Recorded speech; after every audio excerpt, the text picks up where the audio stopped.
The White Sox spent the most money in free agency they've ever spent. Is that if I say it that way, is that correct? It's the biggest contract on a single player, most money on a single player, whatever. Benintendi to the White Sox, 5 years. How much was it? 73. 575. It passed 75. Yasmani Grandal's largest contract in White Sox history for 73 million, but he got Nice. 5 for 75. So the White Sox pick up Benintendi to play left field. Other teams wanted him, but not at that price point. This contract and the not at that length, not of that many years. This contract and the Red Sox contract for who's their short guy? Not Senga, that's the pitcher. Yoshida are the most confused I've seen baseball writers this offseason. These are the two ones where like the collective response from baseball writers and journalists that have been chronicling this shit for years were like, what? As far as the Benintendi?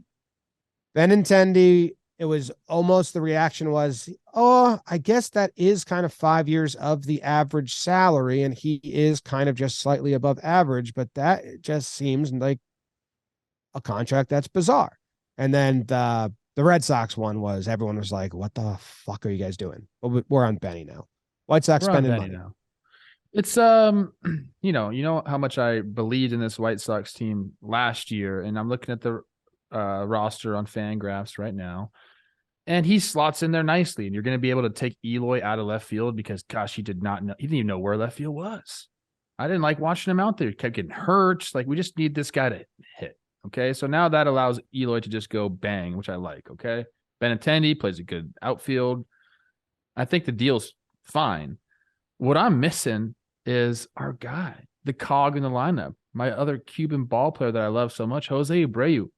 Him missing from this lineup, I think, is massive. Like, was the rock in the middle of that lineup that's going to give you that awesome AB. And without him, like, I still can get excited about this team a little bit. You know, I still think like this is a very competitive team. I still like their pitching a lot. But the lineup to me without Jose is a little bit thin. We're going to need some of these guys to step up and be the people that like we think they are. Like Luis Robert like needs to go. Like, we need this guy to have a banger year. We need to have him have his MVP season. And then we'll be talking about the White Sox. But, you know, we keep kind of going back to lineups and they seem a little light. The offseason's not over. They could still make more moves. But I like the Benintendi move for the White Sox, especially in that division, man.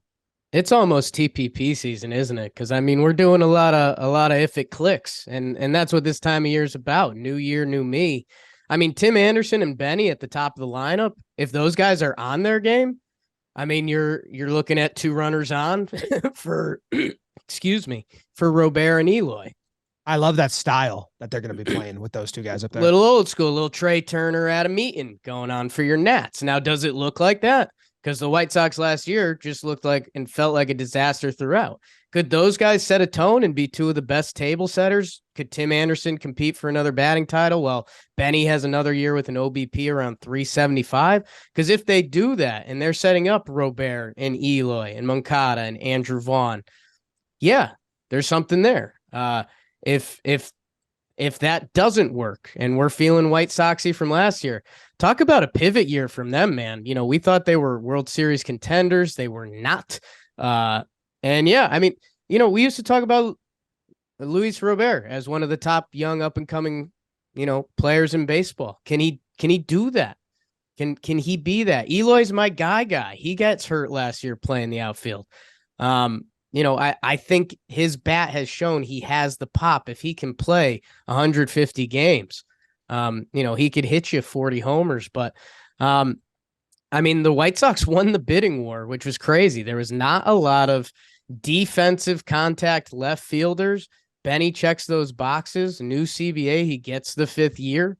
And he had a huge year going into free agency. And he's 28. Like, you know, when we talk about Conforto's or David Peralta's 36 and we're seeing him in the free agent pool, Benny's 28. So I don't know. The White Sox, we're just going to be shrugging because, again, a lot of the talent you still like, but after last year, how can you believe in them? I have a question about our boy La Pantera. we've put him in like superstar tier since he debuted, right? And he had, I think it was in 2020, he had a really good start and then finished really poorly. So his numbers didn't end up looking great. 2021, he has a 946 OPS, only 300 plate appearances. So that we're like, okay, like this is it. Last year, 400 plate appearances, 746 OPS. Like, what kind of player is this guy? Like, you see the tools. You know he can do it. He's only 25 years old, I believe. Like, I'm not like I was about to say I'm buying all the Luis Robert stock in the world because he's dinged up right now, but maybe I just buy a little bit of it. I don't know if I'm going all in on it. I want to see this guy go out and have a full year, middle of the lineup, driving in runs, playing a good defense. I need to see a full year of it. We've seen flashes of it. We've seen bits and pieces here and there. Like, I want to see this guy be the cog in the middle of that lineup so he can rightfully be talked about in that superstar tier, because I think we were a little premature with that. Yeah, I mean the White Sox in general, but I want it to boil down to like La Russa blew it up, and in 5 years the story is like, actually it was a terrible hire that ruined everything because they've been acting like it wasn't, and it may not have been. It may have been all these other circumstances, but I mean, could we be looking back at like, what if they didn't make the hire everyone said was going to be a botch job? We had said so it right much away. momentum and talent and fun. And it's just like, what? Do you know, we said it, and then Lucas Giolito came on. I think he talked to C. Rose about it or something. He's like, "Oh no, we're all behind this move. We love it. He's great." And we're like, "Okay, well, we'll listen to you, Lucas. You're there. You're in the clubhouse." But then you realize you kind of in the media, you have to talk nicely about your manager mostly. Robert got that contract going into the season. He was one of those, and we're like, oh, wow, he must be a dude. He hasn't played 100 games in a baseball year yet. I know it's a little unfair to 2020 because he played 56 out of 60 games, but our guy's got to play over 100 games at least.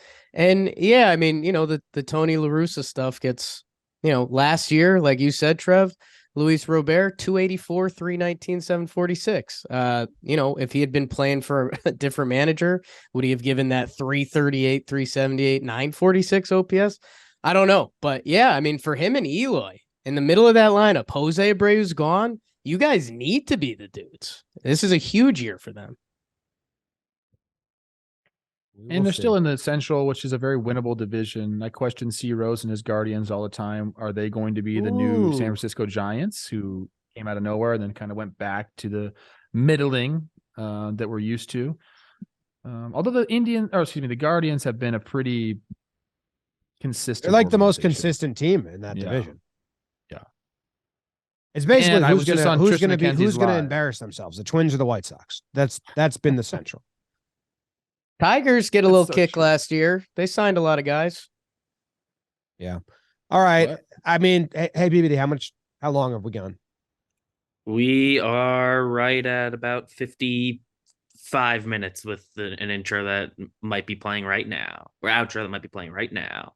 Cool. All right. Well, hey, that's the main topics. There's some big topics we want to get into in the future date, like the Varsho trade and some of the D-backs moves, the Marlins, what they're doing. And then there's a bunch of stuff that probably never gets talked about unless more things happen with that team, like the Angels signing Brandon Drury, or Brantley returning to Houston, or Carpenter going to Padres. 2 eps a week, coming baby. soon. Yeah. If we don't get to them, we'll get to them then. Yep. So we'll get to him. All right. Bert Smith signs with the Eagles. Yep. Good stuff all around. All right. Well, thanks for tuning in. Appreciate you guys. See ya later.